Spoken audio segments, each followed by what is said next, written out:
Hi, Elizabeth Adams here. I am answering questions from Jorie at Jorie Loves a Story about my latest book, Sons of Pemberley. She sent me 10 questions for her Top 10 Tuesday feature. So I'm going to read the questions here and answer them.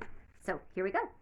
So, number one, when it comes to writing Pride and Prejudice variants and respun tales, how do you first decide how to choose your entry point from the original canon?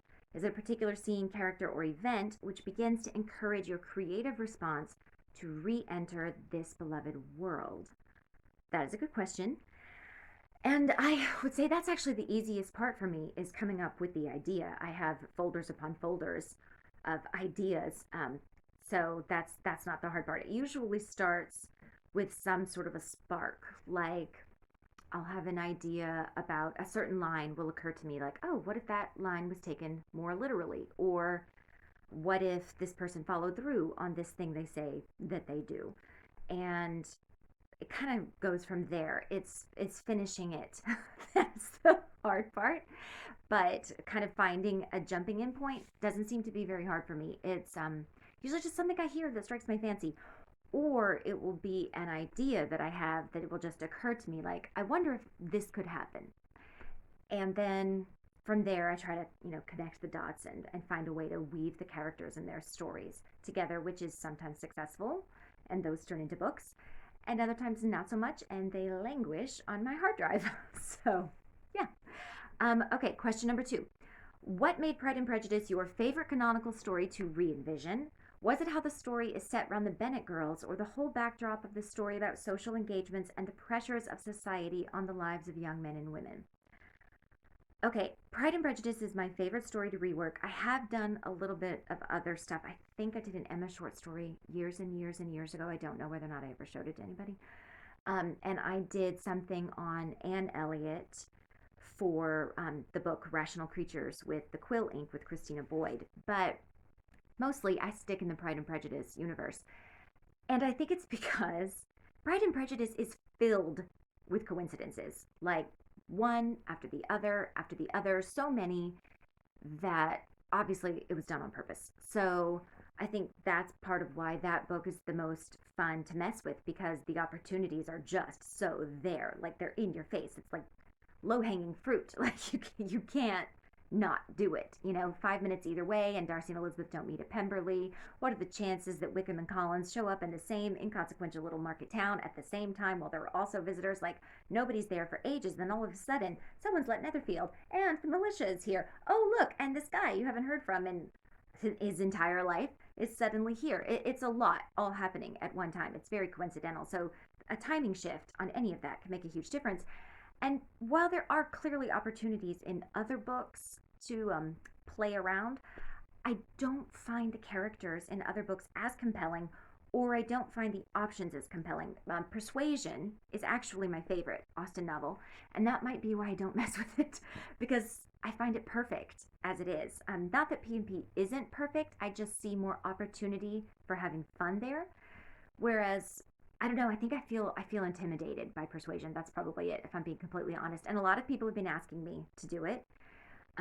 That is becoming more and more common, that question. And I might get brave and do that, but I don't have any ideas for it yet. So, if you have a great idea, like, feel free to message me on social. Like, you all know how to find me, and let me know. I'd love a good idea that you feel like sharing, but as of this moment I don't have one for anything else. So that's part of it. And then I do love that the Bennet family is a family of girls. I personally have grown up mostly around men. I only have brothers, lots and lots and lots of brothers.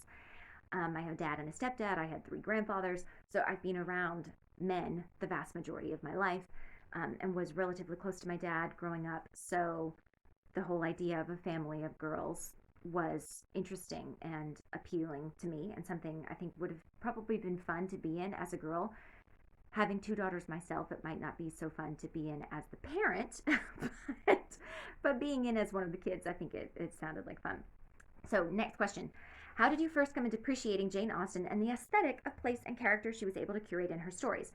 Okay, so appreciating Austen herself, I can tell you exactly when that happened. So for Christmas, when I was 12 years old, my grandfather, who was super into books, gave me a copy of Emma, a very fancy hardbacked copy with special color, like lithograph style pictures, and it was like a really fancy special book. And the year before, he'd given me the same type of book in Anne of Green Gables, and of course then I devoured the entire Ella Montgomery catalog over like the next 12 months. So I was a bit young for Austen, to be honest. I didn't understand everything, but I loved the book. I understood how fancy and pretty it was. Like the physical book itself was so beautiful. And then I knew I wasn't getting it all. So then when the movie came out a little while after that, the Emma version, the one with Gwyneth Paltrow and Jeremy Northam, I loved the movie. I remember my mom and I renting it and watching it and like swooning, and my brothers being so disgusted. And we were just like, leave us alone, we love it. And then, and I remember Sense and Sensibility coming out around that same time and loving that movie. So I would say that I appreciated the aesthetic with those two movies that came out in like mid 90s. But when I was like a teenager or whatever. But I appreciated Austen when I was 12. Yeah.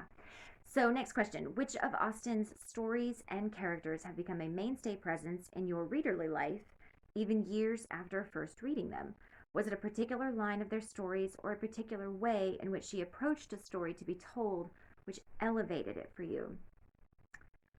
Gosh, okay, so I would say of the stories and characters um, that are like a mainstay presence, Elizabeth Bennet is, to me, probably my favorite literary character ever. She's just everything I want to be, and she's, I think, everything a lot of women want to be. And I'm very like her naturally, but not quite so brave, for lack of a better term. Um, so yeah, I think she is a elevated version of me. So I like her. I also really like Anne Elliot. She's not like me at all, like at all. But I appreciate her. I appreciate her a lot. I feel like she's in a horrible situation and she's making the best of it. And she has like a lot of parentification going on, if you're familiar with this psychological term, which I understood really clearly when I was reading it. And I was like, yeah, girl, that sucks for you. Like, it's just a bad situation. So I would say those have become kind of a mainstay. I also have always really liked Captain Wentworth. I find him extremely compelling and very realistic. He is bitter, he is mean, he is difficult for a while. So is Darcy. So are most really good characters. And so that's why I like them. I think they're compelling. I think they're realistic. So that's a big part of it. And is it a particular line of their stories? Okay, I'm sorry, but she writes guys who know how to write letters, because I don't know about the men in your lives, but the men in my life tend to put their feet in their mouths at like a really high rate. So they say the wrong thing a lot. So I like that she gives the guys a second chance to kind of make it right. And when you're writing a letter, you can take a minute. You can take a minute and think about what you want to say and how it's going to come across and make sure it's what you want it to be. So it's both higher pressure and less pressure than an in-person conversation. So I appreciate the letters. She's amazing with that. I mean, that, come on, I'm half agony, half hope. I mean, who does that, right? That's amazing. So I would say that particular line is amazing. And I do like how she just unapologetically tells these stories from the women's point of view, because even now we're so into stories told from a man's point of view, but this was 200 years ago. So I like that she just unapologetically said that women have their own stories, have a right to their own stories, have a right to have the story, tell the story, and have that story be heard by other people. And she made no bones about it. She just did it. And like, yeah, this is a book about sisters. Do you have a problem with that? And I love that. Like, look at, so many of the books are about families of sisters. So the Elliots, 3 sisters. The Bennets, 5 sisters. Sense and Sensibility, it's 3 sisters again. They have a half brother, but he's also a half wit. So there's that. And I like that she just makes no bones about that. And that's something that I really appreciate about her as a writer and about the books themselves. Okay, question number 5. As I have previously come to know your stories through the Quill Collective anthologies, what has been your best moments of working with them and the collaborative effect of getting to know the other authors within those anthologies. As per our Sat Book Chat in 2020, for those of you who don't know, Jorie does a feature on Twitter called Sat Book Chat. I noticed how much of a community you've all developed and grown between you. So a lot of us already were friends, or at least friendly beforehand. I've always had a really friendly relationship with Nicole Clarkson. I'm friends with Joanna Starnes in real life. I'm friends with Lee Dreyer, who was on the last OHG book with me. I've known Janetta James for a while. We had dinner, had pizza together a long time ago. She's super fun. So a lot of the other authors I at least knew socially, if I wasn't full on friends with them, not like all of them, but most of them. So we mostly just goofed off in the groups. I mean, obviously we talked about the business side of it, but in our little Facebook group, we would be making jokes and sharing silly videos and that. So that was really fun. It's really fun to do a project like that with authors you have a good rapport with and with people whose work you respect. So the only person, oddly enough, that I didn't really know who I became friends with through this process is Christina herself. I had known of her. She's very active in the community, and I knew she did these sorts of projects, but I had never worked with her. I don't think we'd exchanged much more than the occasional Facebook comment on a similar post. So yeah, I would consider Christina a friend. So that was something positive besides the book that came out of that. But mostly it's just fun to work with people you already know and like. I mean, it's kind of the dream, right? Okay, number 6. What inspired you to explore Lady Anne Darcy's role in the story and thereby change the known histories of Pride and Prejudice? You know, it's funny, I don't actually know the very first spark. I just thought, what if Lady Anne is alive? Like, because really it changes everything. Like, absolutely everything. Everything about Darcy, everything about Georgiana, everything that makes him who he is changed if his mother is alive, which I just couldn't resist. Like, once it occurred to me, I couldn't stop. And I think it probably happened because, so I've been writing this story a really long time. I started writing Sons of Pemberley way back in like autumn, early winter, late autumn of 2017. And I got a decent way into it and then stopped. I wrote the 26th of November. I finished up Ship to Shore. I did some other projects. I had a lot of stuff going on in my personal life, so I kind of got very little writing done for a while there. And then I didn't pick it back up like properly full time until this like last April, May maybe. So anyway, it's been kind of fits and starts. But because I had been writing On Equal Ground, that is a story where Elizabeth Bennet meets an earl, marries him prior to ever meeting Darcy. So my working title for that had been, because I always have a funny working title for my books, and I'll tell you the new one in just a minute because it's funny. But anyway, so I have a funny working title, and then I eventually named the book properly, right? So this one I was calling Lady Elizabeth, and just got me thinking about women in that position, the daughters of earls, the wives of earls, the kind of power they might wield, the kind of lives they would lead, the kind of privileges they would have, the sort of expectations they would have, and the expectations that were on them were actually pretty heavy. So that just got me thinking about it. So I wonder if that's what was the first spark. But I just remember one day thinking, what if Lady Anne was alive? And then it was just like powerhouse from there, like it just rolling. And actually the very first scene that I wrote for that story, which was, because I was, what if Lady Anne is alive? And then immediately thought of this scene. And it ended up getting cut from the book because the book had evolved to such a point that that scene no longer made sense. But that was the starting off point. It just broke my heart to cut it. So I have put it up on my website so you can see it. I think it's under the extras tab. Like if you click on like bonus material, you'll see there are all the different books, and all the bonus material for each of my books is there, like playlists and Pinterest boards of images and deleted scenes. All of that's there. So it's there, and you can read it, and you can see what I originally intended. But Lady Anne, you know, she started as a minor character, and then she just took over, as Earl's daughters do. So, but yeah, so I think Lady Elizabeth inspired Lady Anne, which she was not properly Lady Elizabeth. I know that. Don't send me emails telling me that I don't understand. I know that she was Lady Ashland. Her father was not an earl, but she, that's what I called her for that short period of time. So, okay, question number 7. What do you feel is the most challenging aspect of writing after canon fiction within the scope of Austen, honing in on what is known based on what she wrote herself into her stories, or in finding tangents of unexplored sections of the stories in order to pursue your own thread of narrative? I think we know the answer to that. How do you find balance between the original stories and your own vision of them? So, okay, I'm totally a tangent person in both in the way I speak and the way I write. Sorry, guys.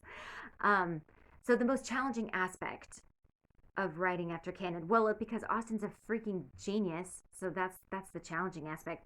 I feel that there's a great responsibility here, and I know not everybody agrees with me. Some people just think this is just for fun, but I personally think Austen was writing a lot more than just romance. She was writing about everything. She was writing about her society and the ridiculousness of their sort of social mores and their sort of rules of society at the time. She was poking fun at that a lot. She was writing about family and the ties that bind and the things that hold us together. She was writing about utter ridiculousness and poking fun at people. So she was very ironic. She was satirical. She was hilarious. She was also romantic and heartfelt and warm. It is everything. As a writer, she was the whole package. And if you're looking for a romance story, read Austen. You're looking for comedy, read Austen. You're looking for a family about love and resilience and people who just don't quit, read Austen. It doesn't matter what you're looking for, she brings it all to the table. So personally, as a writer, I feel that I need to bring everything I have to the table because it would just be disrespectful not to. And that's just my personal opinion, but that's how I have always treated it, a little bit reverentially. If I'm going to take her characters and mess around with their lives and change their circumstances, and in some cases change their personalities a little bit, if I'm going to do that, I need to make sure that I'm doing it well, and I need to make sure that I'm kind of staying within the spirit, maybe not the letter of the law, but within the spirit of the law being, of course, Jane. So there's that. And then how do you find balance between the original stories and your own vision? That is like the goal of my whole life, is how do you find balance? How do you find balance in anything? It's the most elusive and difficult thing to do. So for me personally, I'm always trying to find balance in my stories between the sad and the happy, between the light and the dark, between the dialogue and the prose, to balance the story, balance the timeline, balance the characters. It's all a balancing act. It's all a game. It's very delicate. You have to be careful. So in terms of the original story and my own vision, I would find that the when I first started writing fan fiction back, gosh, I started writing in autumn of 10, and then I published my first book in spring of 13. And I wanted the characters to be the same. I wanted the situations to be different, but basically I'd take these same people, pick them up, put them in another storyline, and see what happens. That was sort of my formula. And that worked for my first couple of books, but then I got bored, as I do. Anyone who knows me can tell you that I bore extremely fast. It's problematic. So anyhow, I I don't like that anymore. so so now I like to change it up a little bit more, which is why there are more and more original characters in my books. Like my last three, like I think you can tell a really big difference between my first couple of books, like Unwilling and The House Guest, which were mostly canonical characters. And then On Equal Ground had the original character of Lord Ashland and a very different story, and his presence changed. So the characters were different, but it was explained. I felt like there was like a reason for it, you know. Then the 26th of November was my first super limited point of view story, so that was only from Elizabeth's point of view. And at the end, there was a bonus chapter from Darcy's point of view. But mostly it's from Elizabeth. And that was the first time I'd ever done that. So, and it's, you know, it's pure farce. It's pure fun. It's something that would never really happen in real life. So you can see, and that was the fastest book I've ever written, by the way.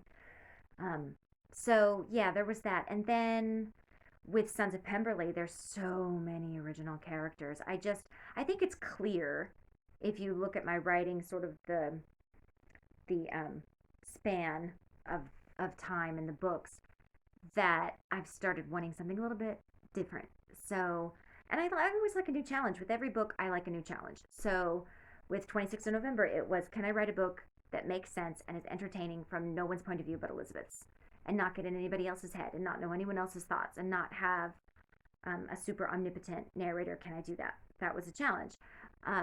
with On Equal Ground, it was writing an original character who would have a major role and a very controversial storyline that I knew I was going to get in so much trouble for. Like, oh, the emails I got with that book. So there was that. And with Sons of Pemberley, the challenge was to create a realistic saga that would legitimately fit into Austen's universe, because I stuck with the Darcy family. I didn't change anything in the Bennet household. I didn't change anything in Hertfordshire. I Once Lady Anne enters the picture, things do change a little bit, but I find the Bennets to be primarily unchanged. But the Darcy family just kind of exploded, and I think I balanced that by taking the tiny nuggets that Austen gave us, because we don't really know much about the Darcy family. We don't know much about Mr. Darcy. We know that he says my parents, were good people. So I was like, okay, so I know his parents weren't like jackwagons. Like I can work with that. His father especially was, an excellent man, very good, very kind, good with the poor, whatever. So I was like, okay, now I know we've got this like mega man. I can work with that. He talked about older Mr. Wickham in the original P&P, and that he had been an excellent man, an honest man, had all this responsibility. So I was like, okay, I can work with this. This is what I know. And then I just sort of ran with it. So I hope that it feels balanced to everybody else. But it's balance is one of those things that I can think it feels perfectly balanced, and someone else will say it's too light, it's too long, it's too short, it's too heavy. You can't please everybody. But I do make a really strong attempt with every single book. Balance is one of my big things that I focus on, along with being realistic. So hopefully, at least some of the readers picked that up. But okay, number 8. In your opinion, why do you think Austen wrote Pride and Prejudice without Darcy having his mom involved in his formative years? I don't know that his mom was not involved in his formative years. Firstly, it's going to depend on what we're calling formative years. She was absolutely there in his childhood. She had to be, because Georgiana is like 12 years younger than him. So she was obviously there until he was 12. I don't know how involved she was, but she was there. And I mean, I guess going up into his teen years, I've kind of always thought that she died really shortly after Georgiana was born, just because I feel like Georgiana is a girl without a mother. She very much gives off this vibe. But, she could just as easily have died when Georgiana was young, like 5 years old, something like that. So he may or may not have had his mother. But he does seem really awkward with women, which makes me think that he hasn't at least had his mother around in a long while. Maybe since he, became a man. So maybe he had his mom around until he was 15, maybe 17. But, he also would have been away at school. So, and there's no saying how much time he would have spent with her when he was home on holiday, or if they were even together. So yeah, I guess, I don't know why Austen did it. I haven't thought so much about that. I've always kind of thought that the reason Darcy didn't have parents is because we needed him for 2 reasons. We needed him to be a really good catch. And a man who has already inherited and doesn't have parents to please is a very good catch. He cannot be disinherited, because that ship has sailed. And you don't have to worry about the parents signing off on the match or pleasing them after the fact. So that makes him more attractive. I've always thought that was one reason that we have Darcy with no parents. And the other reason that he doesn't have parents is it makes him enigmatic, and we sort of, feel sorry for him. And he's so awkward. Like, he's so awkward around women that I don't know if she did it on purpose, but I feel like that's kind of the end result. So I don't know. I don't feel like that was a very good answer to that question. But okay, number 9. Which character in the background of Sons of Pemberley gave you the most to smile about by how they asserted themselves into the story? Oh, okay, I know this answer. Perhaps a character you felt might be more minor, but with whom it has a larger voice, totally. Or maybe a secondary or background character who left an impression on you as you carried on the story. I love hearing about the characters tucked away from the leads whom authors love to create and develop behind the main focus stories. Okay, so the standout character for me there are a couple, is Lady Marianne. So Darcy has this cousin who's born shortly after himself, and their mothers are very close, and their mothers before them had been very close. And so these women raise their kids together, and one is Fitzwilliam Darcy, and the other is Lady Marianne. And she's originally Lady Marianne Dryden. She becomes, later in the book, she gets married. She's Lady Marianne Pickering, and she's just a fantastic character. And she was originally just supposed to be a minor secondary character who would have a few good lines and be somebody that could be kind of this pragmatic person Darcy could speak to. kind of, just a female sounding board. That was her original role in the story before I had really fleshed it all out. Because when I start writing a story, I often don't really know where it's going. I have sort of like a nebulous idea. I know I want these things to happen, and I have ideas for my main characters. But as for everything else, it's very fluid for me, and I kind of let it take me where it will. There are very few times where I know everything that's going to happen, and it has a very solid structure before I even get going. I think that's happened like once. So yeah, that's not really my style. So I would say Lady Marianne is definitely a standout person for me. She 100% took over. Of course, Lady Anne also took over, had originally been intended to be important, and be a catalyst in the story, but her position was originally more symbolic. And the fact that she changes everything and she didn't have such a large role herself, more that her presence had a role, if that makes sense. So she kind of took over. And then there's another character who's a lower class character in Lambton named Rachel Connolly, and I love her. She's not pretty. She's tall and mannish and broad-shouldered and wild-haired and ruddy-cheeked and not attractive, and nobody really sees her, But she has this huge heart and is so full of love, and she actually makes a huge difference in the life of George Wickham, who is her, like, in reality, like her third cousin, but um, she calls her nephew. And you have to read it to see, but I loved her. I just really connected with her as a character, and I love her so much. So she's one that yeah, would fit into that, like tucked away behind. She does have a role. She has lines. We see her, but yeah, I think I could write a whole book about her life and be fascinated, but I don't think anybody else would be that interested in it. Okay, last. Number 10, what do you feel is the evergreen effect of Jane Austen all these centuries forward to where every new generation who finds Austen and or Pride and Prejudice in particular has led her collective works to be a mainstay in our lives? So basically, why is Austen still around? Because she's genius. I've already said it, but it's so good. These characters, the situations change, but not really that much. I mean, how many of us have been asked out or hounded or whatever by a guy we don't like? Like Elizabeth and Collins. Like, how many of us have been around somebody who just can't freaking take no for an answer, or people who are manipulative, like Wickham and Willoughby, and people who are selfish, like Lucy Steele. We've all met these characters, these overbearing people who think they know everything, like Lady Catherine, but really they don't know anything, but they insist on going on and on and on. These sort of like blowhard people, like what was it, Mrs. Jennings, and in Sense and Sensibility, and Sir William Lucas. Like, these are characters we know in real life. These are real people. So the rooms they're in have changed, but the roles they play have not. So I really like that about it. The stories endure, and the connection of friendship and the connection of sisterhood that doesn't change. Friends are friends. Friendship has been around since always. So that's not changing. And that she allows her characters to have a happily ever after when everything was against them. I think that's just extremely compelling and not something that we all get in real life. So it has just enough of that escapism factor that we want to keep going back to it. But the rest of it is incredibly realistic. Things going wrong, people not behaving as they ought, and not everybody gets a happy ending. Like we're so familiar with Pride and Prejudice, like we could just look at that. Lydia does not get a happy ending. I mean, yes, she got what she wanted in that moment, but that's far from her ending. She was only 15. I mean, she could have lived easily another 60 years. And I don't think the majority of those years would have been very nice. I don't think Lydia gets a happy ending. I think Lydia is a tragic character, actually, who pretends not to be, but is really quite sad. Charlotte Lucas, while she was practical and got definitely the best that she could get in that situation, but was that a happy ending?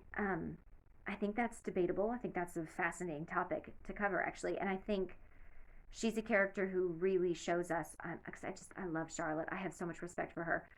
She's a character who shows us that sometimes life is what you make it. And you can't always depend on circumstances to work out for you, because sometimes you just don't have the raw material to make that happen. You don't have a dowry. You're not pretty and hot like your neighbors. You're going to have to make this work. You're going to have to get the best that you could get and do the best that you could do with what you have. Basically, make lemonade. That's Charlotte's whole deal. So for me personally, I think that's why she endures, because these are real people. These are people we know. These people are us. We see ourselves in them, and the stories are so compelling. And as I mentioned before, they're funny and they're heartfelt, and their love stories and their family stories and their sister stories and their friend stories. They're all the stories. So anything you need, you can get there. And that nice little dose of escapism that maybe there is a perfect guy. Maybe there is somebody like Mr. Darcy who's honorable and kind and isn't out to take advantage of everybody like Willoughby and just out for what he can get, but who generally like gives a crap about all the things. Maybe there is someone sweet and gentle and unassuming like Bingley for these sweet and gentle and unassuming girls who would be intimidated by a guy like Darcy. Maybe there is somebody patient and wonderful like Colonel Brandon who can wait for you to get it together, because God knows you don't have it together right now, but sees something in you and is willing to wait for you to see it in yourselves. Maybe those people exist. And I think that's a lovely dream.